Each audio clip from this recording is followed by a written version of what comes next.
Olá, esse é o vídeo artigo do trabalho intitulado Systematic Investigation of a Metallic Quadrilateral Nanolabel Graphene Allotropy before Application in Nanoelectronics. Em tradução, investigação sistemática de uma nanofibra quadrilateral alótropa do grafeno para aplicação em nanoeletrônica. Esse trabalho foi publicado na Photoshop Condensed Media.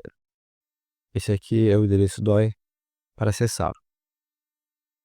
Esse trabalho foi elaborado por Jonas Duarte, Júlio Santos, Dene Ferreira, Helder Mota, Marcos de Paula, Carlos Silva Júnior e Jordan Del Nero. Esse aqui é um print da primeira página do paper. O processo de submissão começou no dia 8 de novembro de 2024. No dia 11 de janeiro de 2025, nós respondemos as perguntas feitas pelos referees. No dia 20 de janeiro de 2025, o trabalho foi aceito para publicação. Essa revista tem fator de impacto 2.6 e escala de excitação de 3.7.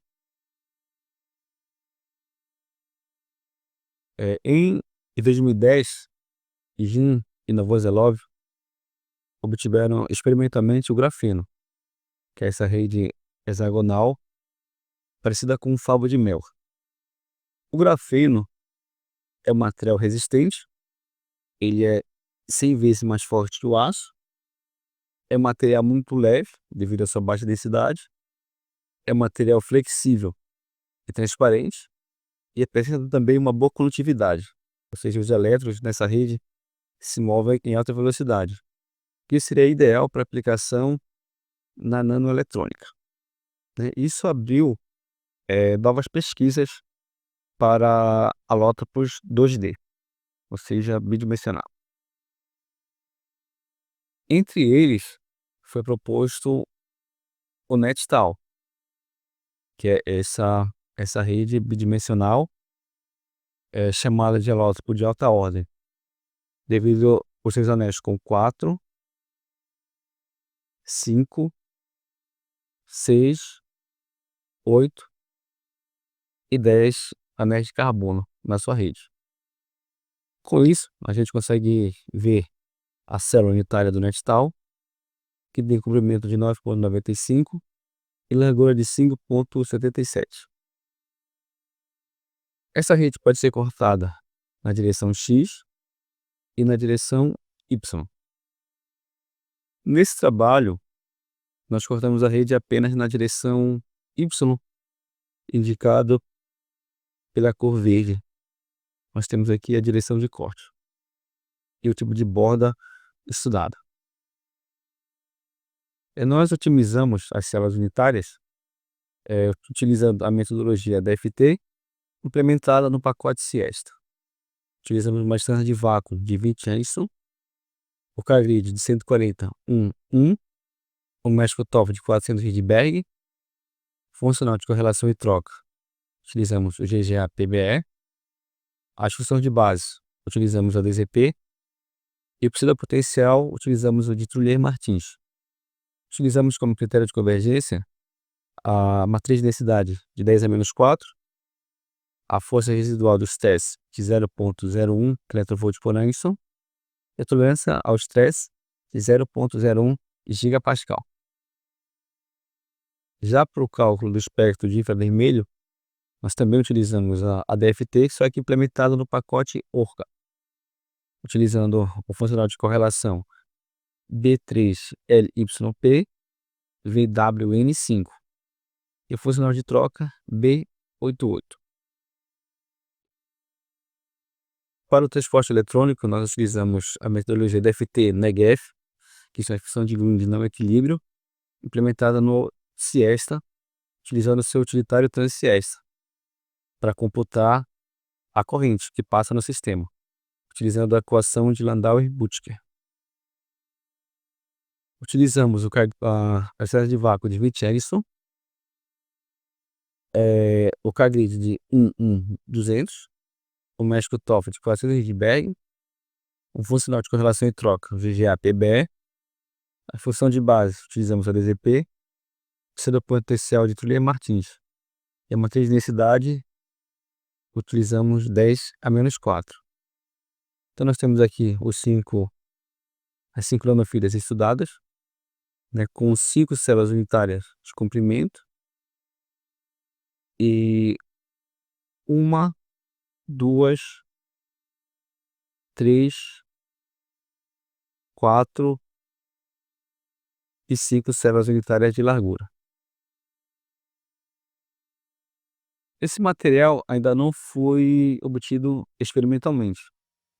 Então, para isso, a gente precisa calcular a sua estabilidade energética. Para isso, nós calculamos a energia de coesão, que é dada pela energia total da rede, menos o número de átomos de carbono na rede, multiplicado pela energia de um átomo de carbono isolado, menos o número de hidrogênios na rede, multiplicado pela energia de um átomo de hidrogênio isolado, dividido pela soma do número de carbono mais o número de hidrogênios na rede. Com isso, nós obtivemos os valores de energia de coesão para as 5 nanofitas, né, onde a fita com largura 1 possui valor de menos 7,95, com largura 2 de menos 8,38, a largura 3 com valor de menos 8,49, a largura 4 de menos 8,54 e a largura 5 menos 8,62. Esses valores estão muito próximos às nanofitas encontradas na literatura, como por exemplo as nanofitas de pop grafeno e as nanofitas de tetraessa-carbo.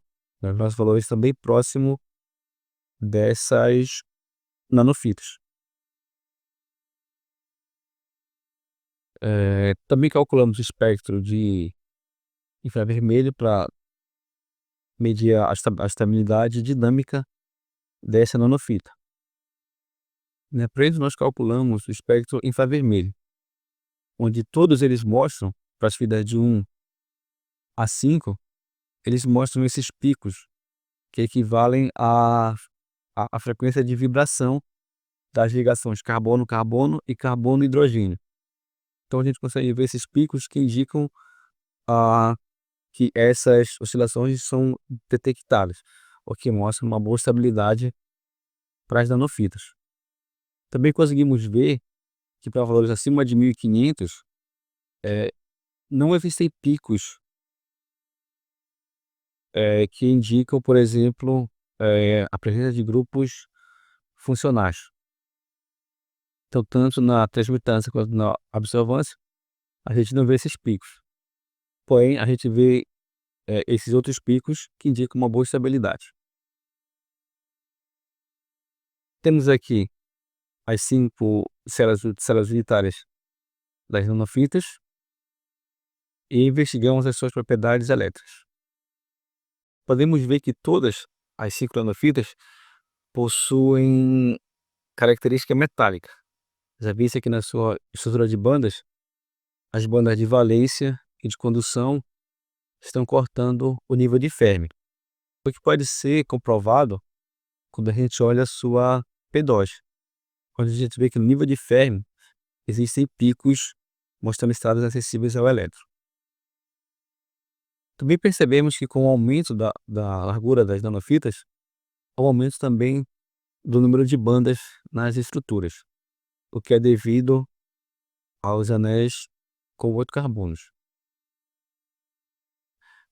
Podemos ver também que as bandas elas são flats ou quase planas, o que mostram uma baixa condução eletrônica, né? Mesmo o material sendo metálico. Então temos aqui as cinco fitas estudadas